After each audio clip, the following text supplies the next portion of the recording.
Mona kedalaka difficile ceux qui battent bino de Nzambe vérité pour beaucoup on la chemise à rapace yango wana ezali kamboyo elekaka pa bande ko na biso ba monte et puis prière au basalaka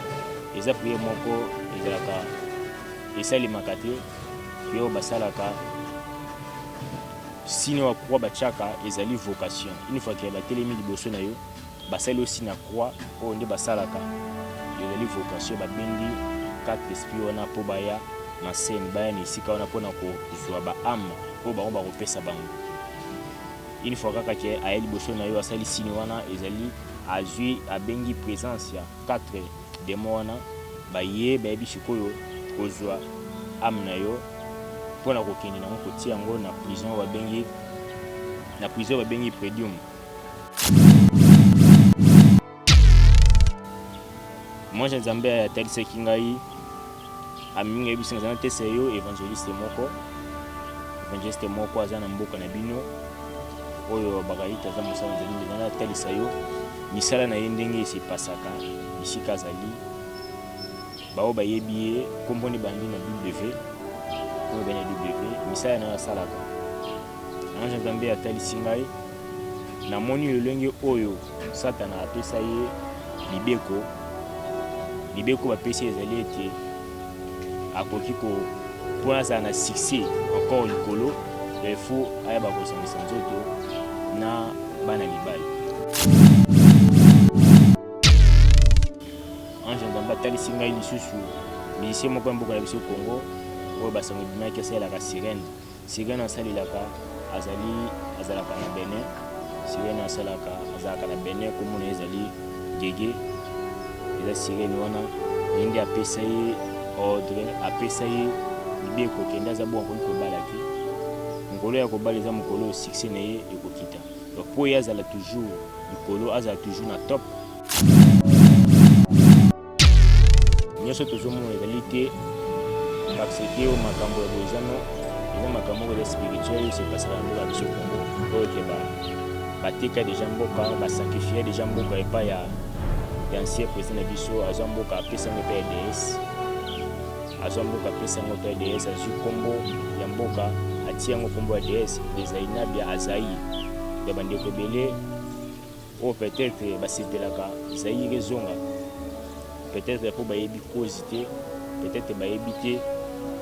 kombo wana ingelakisa nini mais soki ke boyebaki yango bongaki te kosepela kombo wana bakozonga na kati ya mboka parce que ezali souffrance makasi oyo nyonso tomonaka oyo ezali parce que bazwa mboka bateka bazwa mboka bali kolivre yango na mabe bien aimé yo kozwi grâce ya kolanda témoignage oyo ezali te epesa yo esengo te me kasi eyede yo ozwa pa na kati makambo oyo nazoloba bien aimé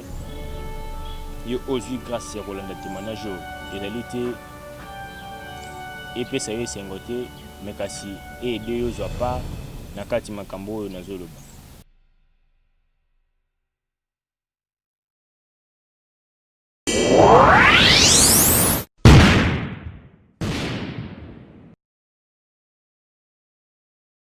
Le devoir nous appelle, mesdames, messieurs, vous qui tirez sur Nouvelle Tendance Télévision.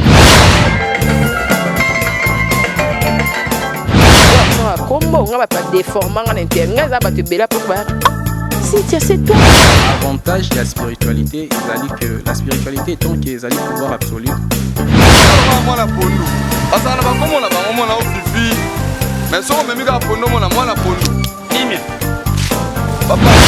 ndenge ngai nani okwamie na boloko ya bolingo oyo nzambe nazwa pe bambo nanga bien ya on a préféré na sala nanga vie toyebi kisi accepte de porter cette bague que je place à ton doigt.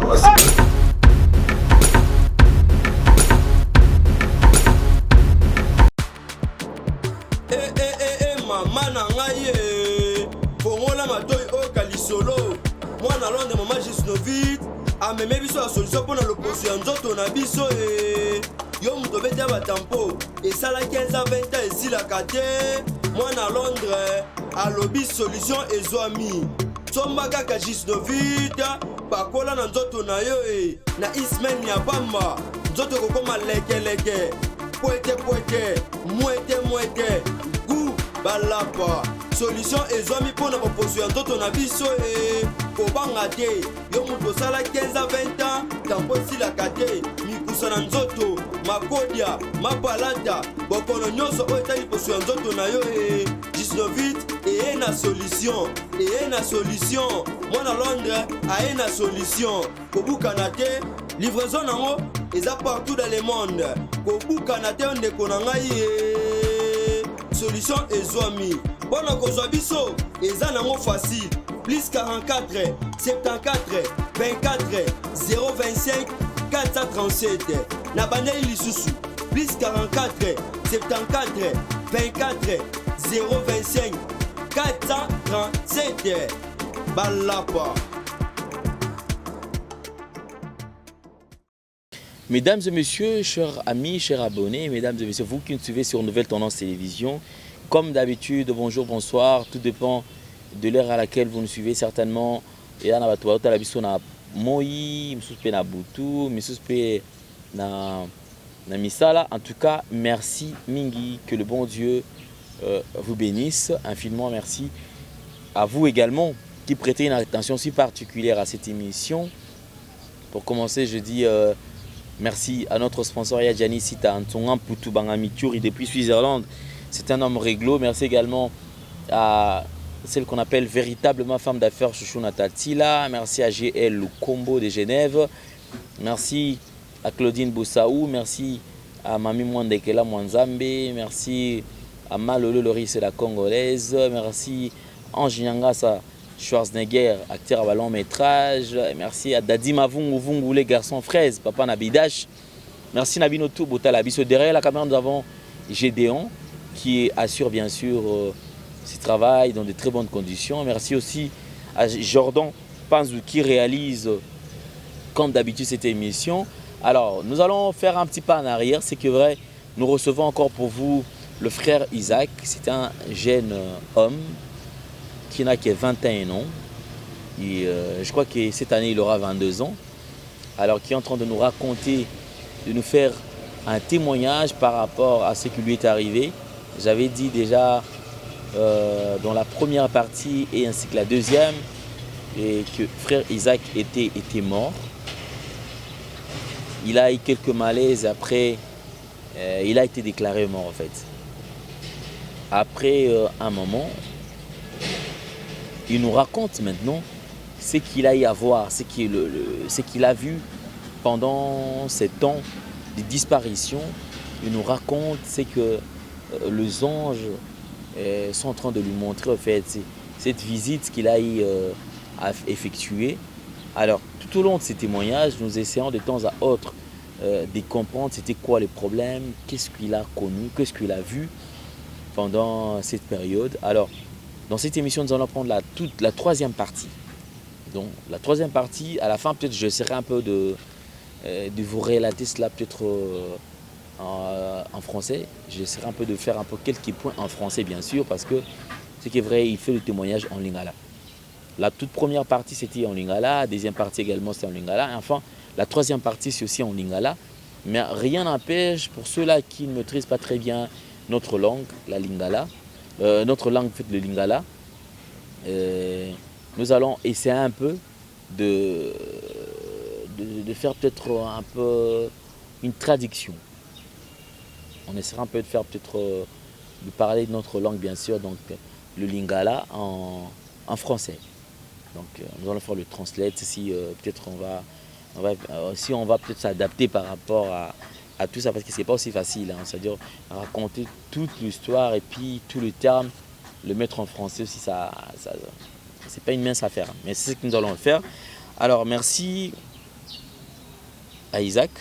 qui était à la frère Nabiso Ali Mouaminga au Canada. Frère Isaac, bonjour. Oui, bonjour papa. Santé bonne. Oui, je suis en santé, ça va, mais ça ne va pas aussi.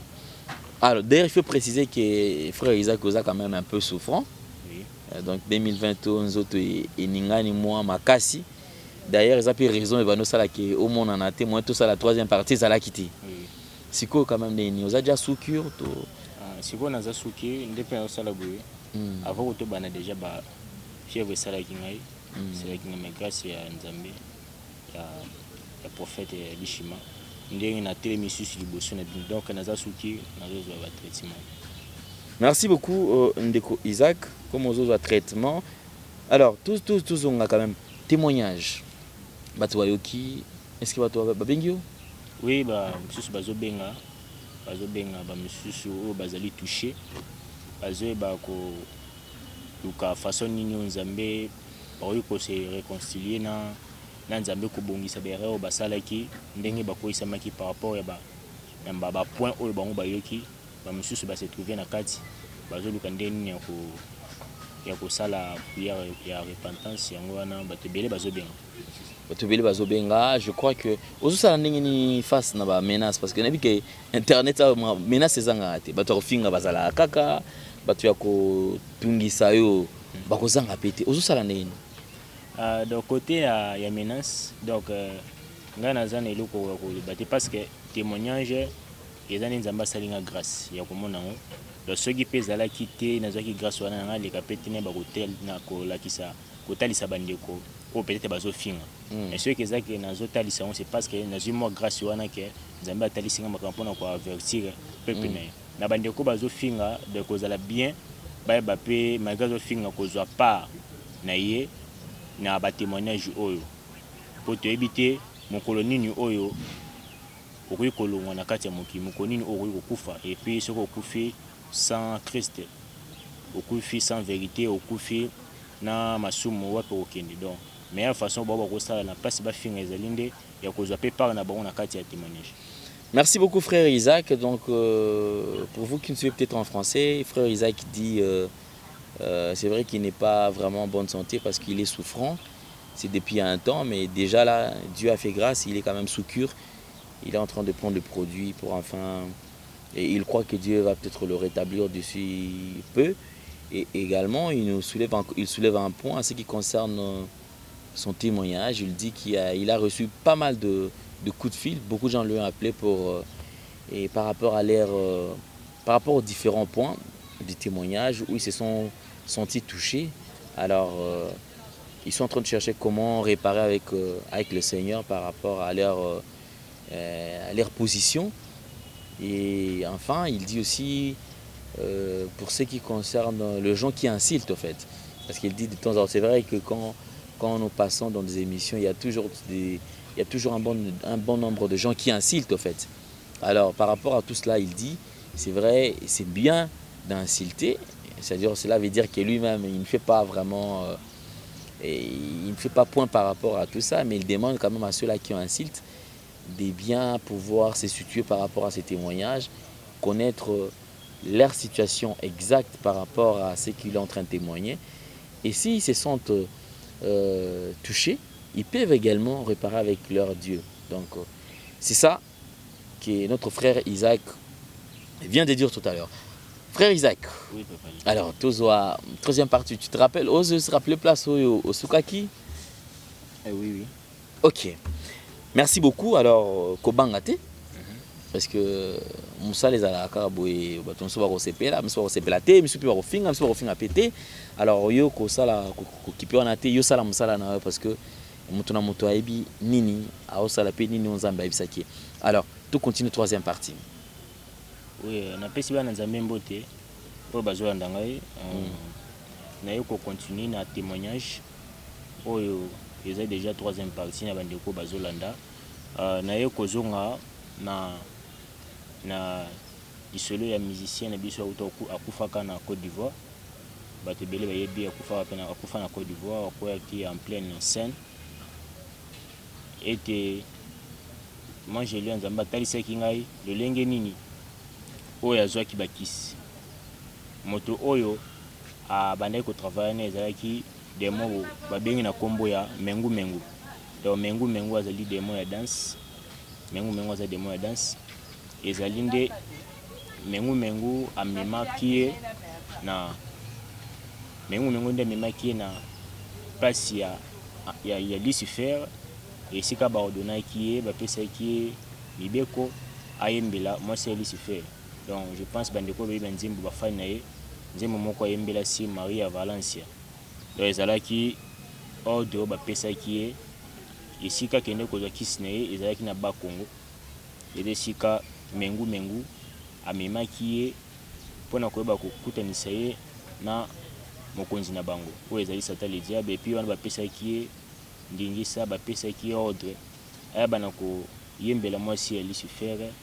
ayembelaki Maria Valencia. Epuis soki ete ayebaki kokufa ezalaki mpo parmi babiloko oyo bamibeko bapesaki ye ezalaki na bamisusu oyo atosaki te. Misusu asalelaki eza mpe na bamisusu oyo asalelaki te, yango wana esalaki ete ayeba na kokufa parce que atosaki mibeko mosusu te kaka demon oyo ememaki ye na kutanisa ye na Lucifer ye mpe kaka moto yeko kozwa en pleine scène, yango wana nde sepasaki bongo. Donc mpona bandeko mosusu bamitunaka nini esepasaki, donc ezalaki parce que eza na bacondition mosusu ezalaki non respecté, yango wana esalaki ke ayeba na kokufa. Et puis yango wana même eloko oyo esepasaki epani nde ayembelaki mwasi ya Lucifer, yango wana mpe bandeko na biso bamu mpe basalaka oyo bango bakanisaka ke bagumbamelaka Marie mama ya Yesu azaki grâce, bango bakanisaka ke ezalaka Maria oyo bango bagumbamelaka, mais oke ezali nde mwasi ya Lucifer kombo na ye Maria Valencia. Na bandeko nyonso oyo bakendaka kuna na église wana ntango ke opusani liboso ekeko wana ogumbami ozwi motono ogumbami na se osali signe ya priere na bango basalaka ya croix epuis okoti na kati église. Donc na ntango wana eloko sepasaka ezalaka na bademon moko oyo bazali na tous les 4 coins ya monde entier, baza na est, l'ouest, nord, sud. Bango nde bademon wana bango bakangaka baesprit ya bandeko nyonso oyo bakotaka to bagumbamelaka ekeko ya Maria Valencia po aza mama wa Maria te, mais ezali Maria Valencia. Mais bango bapresenta bato bapresenta bandimi na bango ke ye nde azali Maria, mais azali Maria Valencia mwasi ya Lucifer. Eza na demo bazalaka na est, l'ouest, nord, sud, ezali Abaïmo, Amaïmo, Mogo, Waïjim les Grands. Donc ezali 4 démons oyo baza présenté na tous les 4 coins ya monde. Bango ntango yo oza na kati ya kokota ozogumbamela ekeko wana oyo bango babengaka yango mama Maria. Ntango ozogumbamela bango bakozwa esprit na yo bakokende nango na prison babengaka yango predium, bakokende nango kuna epi bakokanga esprit na yo. Yana monaka eza bandeko mosusu banda akoma kosambela kuna makambo mosusu emarchaka te, epuis azalaki peut-être na vie moko ya sérieux uto kote église wana makambo nyonso ebeba, uto kote église wana okoma na vie moko ya mabe, uto kote église wana okoma na vie moko ya ambiance, vie moko ya masanga. Ezali parce que esprit na yo, âme na yo bakangi yango na prison wana predium, eza siko contrôler na bademon wana 4 bakombo na bango na 4 nesika oyo. Et puis tango bakozwa yo bongo esprit ne komi sous contrôle, misala nyonso bando sala na étoile na yo ekozala détruit pour banda kosalela yango bachance nyonso ya vie bakoyeba kozwa yango. Yango wana ezalaka difficile epa bandeko na biso bakotaka na église ya bamu mpe ezalaka mpenza difficile po bayeba kondimela témoignage to bayeba kondimela bato mosusu soki ozoteya ye vérité ezalaka mpasi mpo bayeba kolunga parce que l'esprit na bango ezali emprisonné na prison wana predium, ezali esika oyo satana akangi l'esprit wana 4 esprits ezali na tous les 4 coins ya monde nde bakokanga esprit na wana na kati ya prison babengi predium. Ndenge na tese mpe lisusu mwasi nzambe atalisaki ngai na oyo etali bapriere oyo basalaka bao bakotaka bayebi mosusu babengaka yango jeudi saint to mpe putulu. Ezali priere moko esepasaka oyo batiaka bato mingi basine ya croix bazwaka poussière moko batie bato na mbunzu. Donc ezali bato mosusu bakanisaka yango peut-être bazosala biso baotia biso na alliance bazosangisa biso na Saint-Esprit bazosangisa biso baotia biso alliance na Nzambe. Or ke ezalaka bongo te, makambo basalaka ezali nde bazwaka biso bayebi kopesa biso na baesprit wana oyo ezali na monde oyo eza na tous les quatre coins ya monde, bazwaka esprit na biso nde baame na biso bapesaka yango. Eloko oyo elekaka wana poussière oyo basalelaka bien aimé yo ozolanda ngai ezali poussière soki te okokanisa, mais ezali nde miko ya bato batutaka yango ekomi poussière epuis bazwi bayebi kotia yango na baménage yango na mafuta nde babandi koaplike bato sikoyo na bambunzu.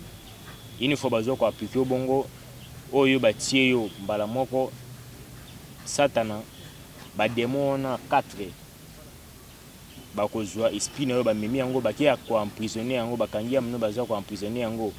nyonso kobandeka sala kosimba te parce que za sous contrôle na bango baaffaire na yo eza bandeko mosusu peut-être azalaki na baaffaire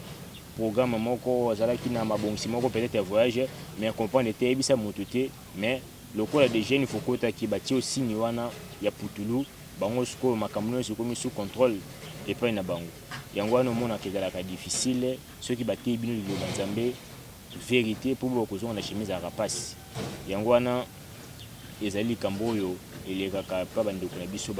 bamompe. Et puis prière oyo basalaka eza prière moko ezalaka esalemaka te, prière oyo basalaka sino wa croix batiaka ezali vocation. Une fois que batelemi liboso na yo basali aussi na croix oyo nde basalaka ezali vocation babendi 4 esprits wana po baya na scène baya na esika wana mpona kozwa baame po bango bakopesa bango. Une fois kaka ke aya liboso na yo asali sini wana ezali azwi abengi présence ya 4 démons wana baye bayebi sikoyo kozwa ame na yo mpona kokende nango kotia yango na prison babengi prédium. Et puis moi Nzambe atalisaki ngai aminga yebisi ngai te seyo évangéliste moko aza na mboka na bino oyo bakaita za mosala Nzambe ezana atalisa yo misala na ye ndenge esepasaka bisika azali bao bayebi ye kombo ne bandi na W misala na yo asalaka. Ange Nzambe atalisi ngai namoni lolenge oyo Satana apesa ye mibeko bapesi ezali ete akoki mpona azala na succès encore likolo il faut ayeba kosangisa nzoto na bana mibali.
bazako kumisa bango yango nga na poni na yembeli mokeli na ngai ye oya sala ya minene na bomoi na nga sikisanga mabe ashanja bomoi na nga lolenge ya kozala nga sae abongola bomoi na nga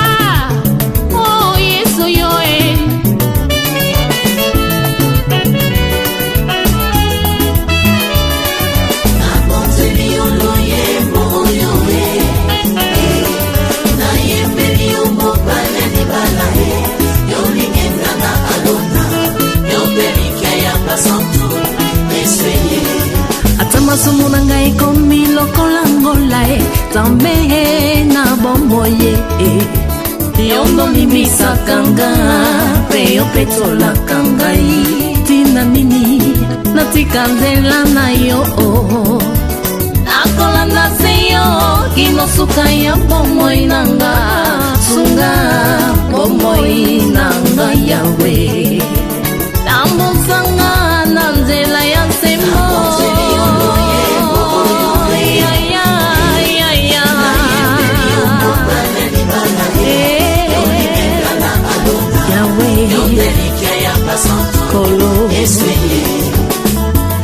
yo na papa bozali moko sale te yo na ngai tokoma moko nazala mokanda yokoma makomi na luyembo na nga bato basuwa bomo nga biloko yo nde mungwa yopesanga saveur yo osiyanga rivière papa inondenga aikoni yo moto papa pelisanga ozamai neve na pusa papa sulajenga mwana mpate aleluya nzambe na pomo kembo nanga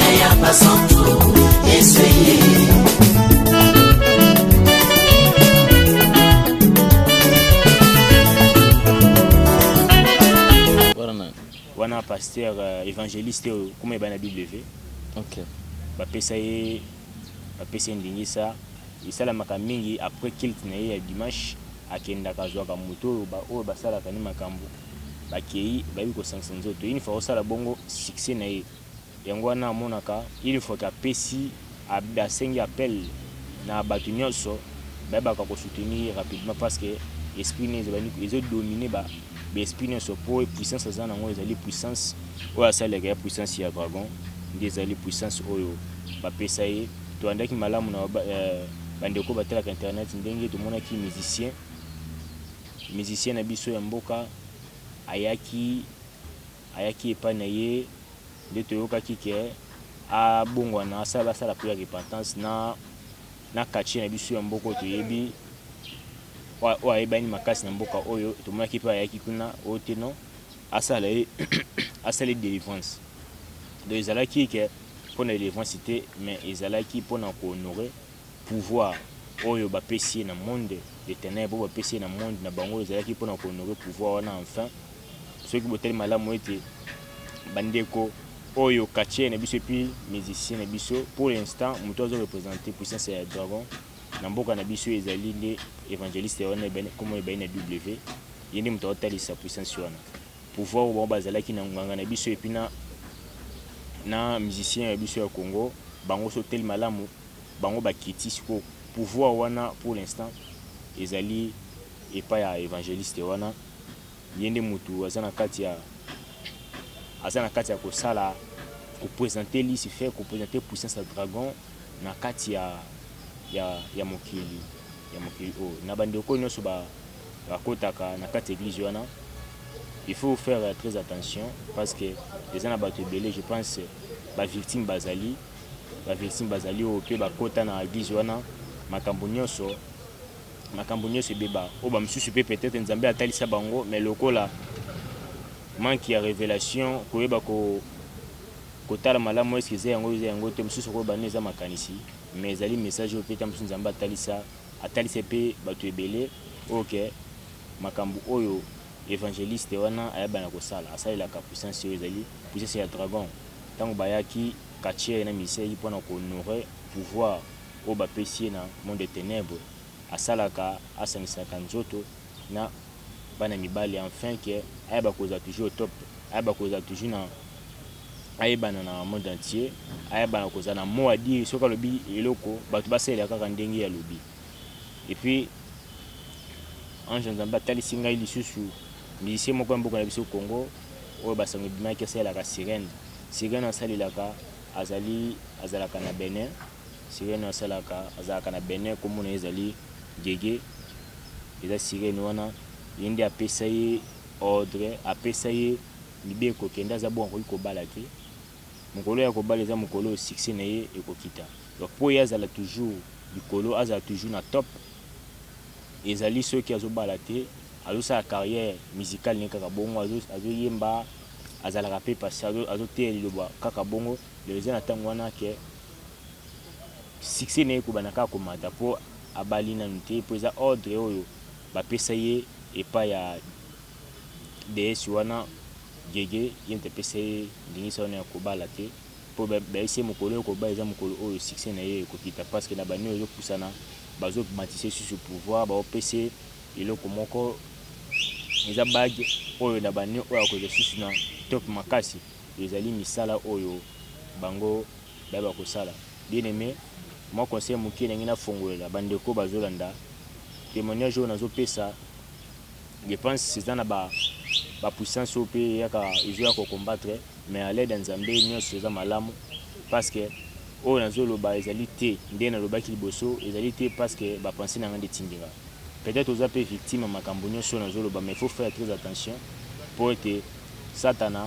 akoti mingi na bisika oyo bato bandeki kokanisa te kakoki kokota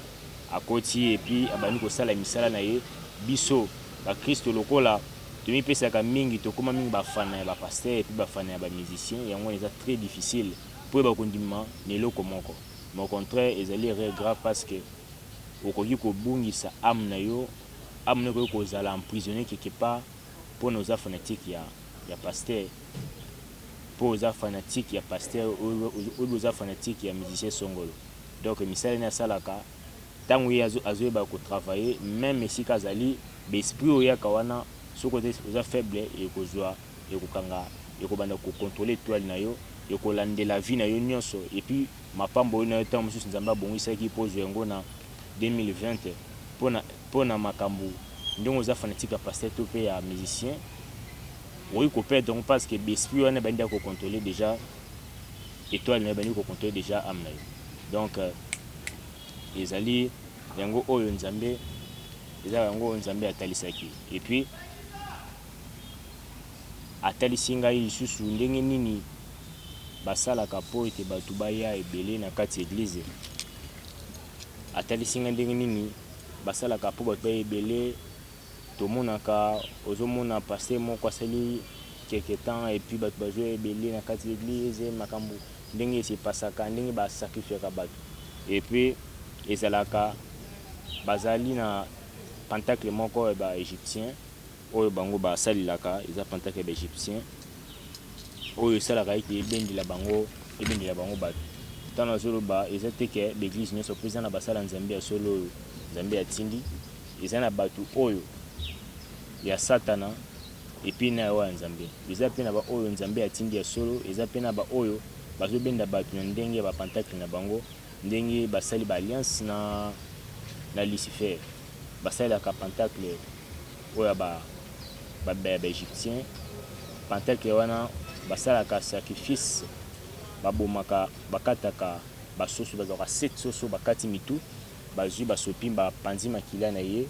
7 soso bazwi bapanzi makila na ye epuis bako na katikati ya 7 mois 7 soso na katikati ya 7 mois il faut 7 personnes baya kozala sacrifice na kati ya église lokola bato bakozala ebele bino bocomprendre tomonaka ke ngai nakufi kino 7 personnes bakokokana katikati ya 7 mois basili kosacrifie bango epa baesprit oyo bango bakodona bango baya bakosacrifie donc ezali puissance oyo bango basalelaka okomona na esika okomona église moko boye bato bazali ebele peut-être epa na yo yokani sinon azali na mission ya nzambe ntango mosusu asala makambo oyo ezali nzambe moto azotinda bato emeroke ezali bapentacle na bango oyo bazosalela ndenge ezosala ete bato baya bakoya ebele bongo bavocation na bango epuis ndenge ke bayebaka kobenda bato ezali bamosusu bazwaka nyama mobimba bakozwa nyama mobimba to mpe ntaba bazwi bakundi liboso église ntango ntaba wana azopola toyebaka soki nyama poli ebimisaka bankusu ntango ke bankusu wana ebandi kobima yango esalaka nombre bakusu bakoya eza nombre mpe bato bakoya bamisusu ezalaka bato nomona te soki ozala baesprit mosusu aye mpe kaka na luyenge boye ok aye kaka mpona azopesa ni mpo fandi me azobénéficie na rien ni mateya ni na repentance to mpe ata bateyi liloba nzambe tomona mine bevisi wana bateyaka te mwasi atika boye mwasi atika boye mwasi atika boye maoyo bateyaka biso eza kaka kozwa miracle maoyo eloko eza important na vie na bavie na biso ezali nde ame ezali important ame nde eza important na kati ya vie na biso mais eloko eza important makasi eza ame parce que eloko oyo okendaka korendre compte na au-delà ezalaka ame ezalaka bamiracle te mais ezalaka ame nde ekendaka korendre compte bisika oyo ekendaka ezali nde makambo misalo bango basalaka ntango nyama wana polui bankusu babimi ezali nombre de bateau bakoyeba kobende basalaka ya misusu baalliance peut-être ekozala na chaque fin du mois bazofuta quelque chose epai ya bato wana satana atindi eya na baagent na ye bato tomonaka banganga ezali baagent oyo satana atindi mpona suwe ya sante eza te mpona kolongola nkombo ya yesu na mokili mpo ete nkombo ya magie to mpe satana azala likolo basala nzambe bakita satana nde azala sikoyo na monopole ya makambo nyonso ezali oyo makambo esepasaka epai na bango eza na baagent oyo ya satana atindi deja na mokili awa bango moto bakenda kokutana na bapaster ya minene kokutana na bapaster oyo peut-être baza na monde na bango mpona kolakisa bango ndeni ya koyeba komema église bazomema ngo bakoki komema ngo hors volonté nzambe donc bongo mwana nzambe atalisinga lisusu na je pense na tunaki anja nzambe mpo liboso ayebisaki nga te wapi pourquoi bahomme politique congolais ebele bakoti enfer ebetelaki bino oyo liboso namonaki ezalaki président ya parti moko eza mpe influent na kati ya mboka na biso oyo bango bazalaki likolo epuis moko na bango auti kokoma mokonzi représentant na yango akufaka ye mpe azalaki na enfer epuis tana kotuna aza nzambe nde ayebi suki koyebisa ngai pourquoi bayebi na kokota enfer malgré baeffort na bango nyonso oyo bango bakanisi balibere peuple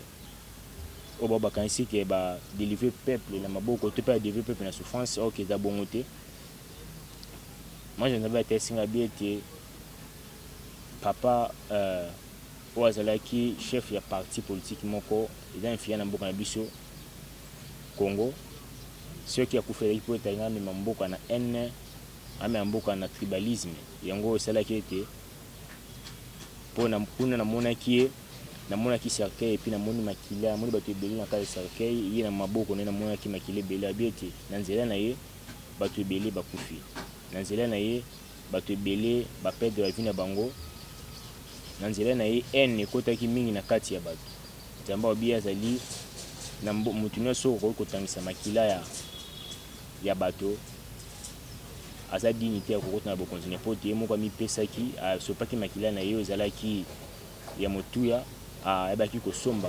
biso nyonso malgré masumu na biso donc oyo bakoluka kotangisa makila bango nyonso bakoki na kati na esika oyo c'est parce que oyo bango basali eza volonté na ngai te ezali volonté na bango epuis na baimpact na bango basalaka namonaki ye na makila ebele ya maboko ya bato ebele oyo bakufa mpona ntina ya liti oyo ye azalaki nango epuis namonaki président ancien président ya Afrique du Sud ayo te mpe kokufa namonaki mpe enfer natuni ezalaki pourquoi epuis ayebisi ngai ezalaki parce que abandaki kose contacte na mayele ne moko abandaki kotala mayele ne moko mekasi ya nzambe te epuis na nzela na ye mpe ezalaki na bato ebele oyo baperdre vie na bango makili esopana mingi yango wana esalaki ete yeba kohérite royaume ya nzambe te malgré befort bao bamonaki ke baza dini ya kokota mais epai na nzambe baza dini te c'est parce que bamemaki bandaki kotia mayele na bango liboso me kasi ya nzambe te epuis makila ya peuple eyebaki kotanga mingi na kati ya bamboka na bango epuis nayebaki komona lisusu ancien ministre na biso asalaki ete tozwa indépendance ye mpe nayebi komona kati ya esika wana natuni eloko nini esalaki ke akoma na esika wana oyo ezalaki mpo ete ye mpe na nzela na ye malgré lito azalaki nango po ete to bakoza libéré tozwa indépendance mais bato ebele bakufaki malgré lito azalaki nango mpona kozwa indépendance bato ebele bakufaki makila etangaki ebele yango na nzambe aza contre na bato nyonso oyo bamemaka peuple na ye mpo makila etanga moto nyonso oyo atangisaka makila ya peuple na ye nzambe azalaka na esengo ya moto te azalaka na esengo ya ata motu moko te oyo asalaka ete peuple na ye souffrir peuple na ye makila etanga une fois que yo oza moto ya politique ozali motu moko oza osepela makila ya peuple etanga epai ya nzambe oza dini te epuis okotika kozala dini te mpo ete suwe ya nzambe ezali te makila ya peuple na ye etanga mais ezali suwe ete peuple na ye ezala na kimia mpo ete ye moko deja atangisa makila oyo bino bozosala ezali te volonté na ye epuis nayebaki komona lisusu nayebaki komona ancien président na biso oyo bandeki koloba ete seseseko bandeki koloba seseseko je pense bato ebele bayebi ye asalaki imparte ya mabe makasi na satana akendeki kosala imparte moko na DS moko kombo na ye ezali Zainabia yango wana meme kombo apesa na mboka na biso na kala oyo bandeki kobenga yango Zaire ezalaki kombo ya DS yango abongeli yango Zainabia amemi yango na Zaire yango wana okombo apesaki mboka na biso eloko esalamaki ezalaki basinyaka baccord na DS wana yabaki ete naza na posa na wumenaki bokonzi bino na posa wumenaki kibokonzi bayesi eke non sakoso posa wumena bokonzi yo pesa biso mboka na yo epi biso tokosala eke reine na yo ekende ntina suka yango wana so boteli malamu bandeki koloba ete seseseko donc ya kozala kaka andeki koba seseseko ye mpa na ye ayebaki ete akotikala kokufa te parce que basalaki baccord na satana ayebaki ete bakobomba ye na bokonzi akokufa te kino na suka yango wana bandeki komiloba seseseko esalamaki bayebisaki ye akende na mboka na biso mpo DS wana kombona Zainabia azalaka na fleuve Congo na fleuve Congo akendaka azalaka ayaka nde siko na fleuve Congo c'est parce que liboso azalaka te ye nde moto amema ye na fleuve Congo donc akendaka bapesaki ye ordre yakende na fleuve Congo atoka mai epuis azwa mai wana asubela yango amemango na monde de ténèbre nde ezalaki esika atikaka mboka na biso Congo azwaka Congo alivrango epai ya monde de ténèbre azwi Congo alivrango epai ya satana yango wana nyonso tozomona ezali te parce que oyo makambo ya boye eza makambo moko eza spirituel oyo sepasaka na mboka ya biso Congo oyo ke bateka deja mboka basakrifia deja mboka epai ya ancien président na biso azwa mboka apesa yango epai ya DS azwa mboka apesa yango epai ya DS azwi kombo ya mboka atia yango kombo ya DS de Zainabia Azaïe de bandeko ebele oyo peut-être basepelaka Zaire ezonga peut-être mpo bayebi kozi te peut-être bayebi te kombo wana ingelakisa nini mais soki ke boyebaki yango boyongaki te kosepela kombo wana bakozonga na kati ya mboka parce que ezali souffrance makasi oyo nyonso tomonaka oyo ezali parce que bazwa mboka bateka bazwa mboka babi kolivre yango na mabe.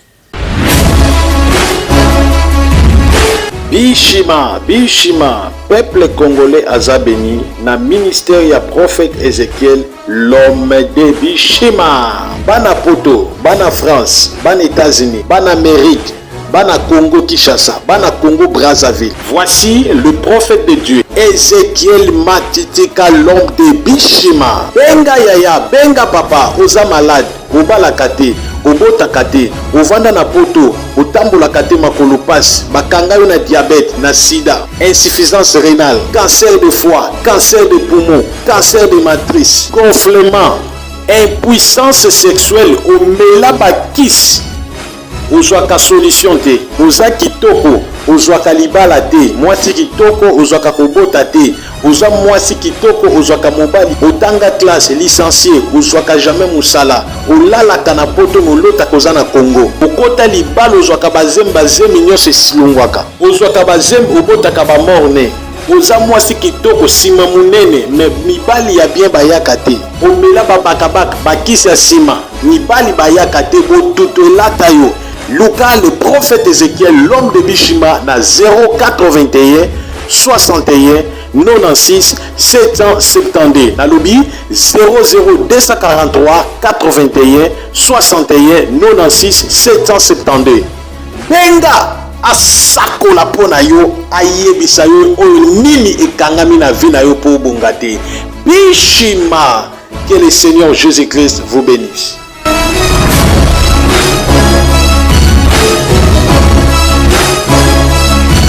Donc ezalaki yango problème oyo c'est pas ça qui yango na président oyo qui remplacer ye les pères